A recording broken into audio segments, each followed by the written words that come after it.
वाम के और एनडीए के हमारे सभी सहयोगी दलों के सभी पदाधिकारी और वजीरगंज के आज की इस चुनावी सभा में भारी संख्या में उपस्थित मेरे सभी बहनों और भाइयों, ये मेरा सौभाग्य है कि मुझे गया जनपद की इस विधानसभा क्षेत्र में आज आपसे संवाद बनाने का सौभाग्य प्राप्त हो रहा है। आज कार्तिक पूर्णिमा का पावन पर्व भी है। ये पर्व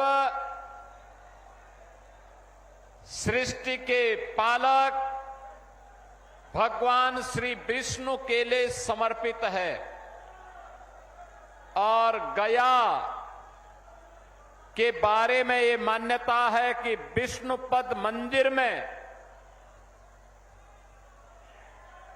मोक्ष का द्वार खुलता है और वह मोक्ष का द्वार कोई और नहीं, ज्ञान,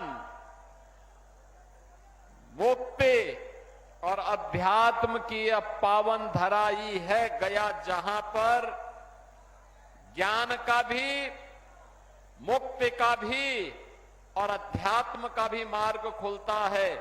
ऐसी पावन धरा को मैं कोटि कोटि नमन करते हुए आप सभी का अभिनंदन करता हूं। बहनों और भाइयों, इसी गया ने महात्मा बुद्ध को ज्ञान प्रदान किया था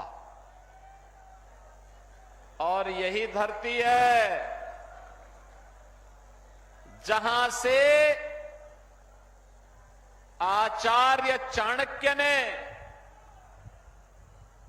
भारत के स्वर्ण युग की शुभारंभ किया था। चंद्रगुप्त मौर्य को अखंड भारत का सम्राट बना करके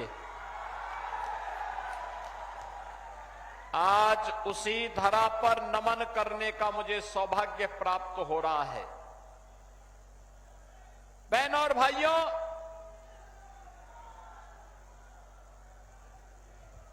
ये धरती इतनी पवित्र है कि मनुष्य तो ज्ञान, मुक्ति और अध्यात्म की प्राप्ति के लिए इस धरा पर आता ही है। सनातन धर्म की हमारी परंपरा है कि स्वर्ग लोक के पितर भी इसी धरती पर आकर के तृप्त होते हैं और इसलिए इस धरती को कोटि कोटि नमन करता हूं। आप सभी को कार्तिक पूर्णिमा की बधाई देता हूं।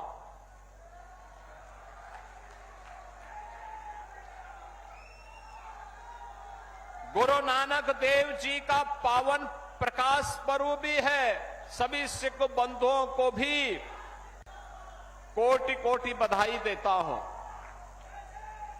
बहनों और भाइयों, बिहार जिसका अपना गौरवशाली इतिहास है, मैंने जो कहा ना, आचार्य चाणक्य ने अपने नीति संबंधी सभी कार्यों का शुभारंभ इसी बिहार की धरती से किया था।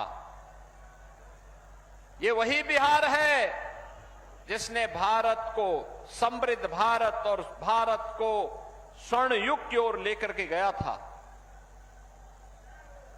एक समृद्ध ऐतिहासिक पृष्ठभूमि जिस बिहार की हो, एक से एक महापुरुष जिस बिहार ने दिए हो, देश के अंदर आजादी की पूरी लड़ाई में बिहार बढ़ चढ़ करके भाग लिया, जिस बिहार ने देश को पहला राष्ट्रपति डॉक्टर राजेंद्र प्रसाद जी के रूप में दिया हो, जिस बिहार ने लोकनायक जयप्रकाश नारायण को दिया हो और जिस बिहार ने जननायक कर्पूरी ठाकुर को दिया हो, वह बिहार अपनी पहचान के लिए क्यों मोहताज हुआ? बहनों और भाइयों, पहले कांग्रेस ने, फिर आरजेडी ने यहां लूटा, पहचान का संकट खड़ा किया, नौजवानों के रोजगार को छीना, अन्नदाता किसानों को बदहाल करके रख दिया, गरीबों को योजनाओं का लाभ नहीं दिया, विकास का पैसा अपने परिवार के विकास में लगा दिया। परिणाम क्या था? सब कुछ चौपट था,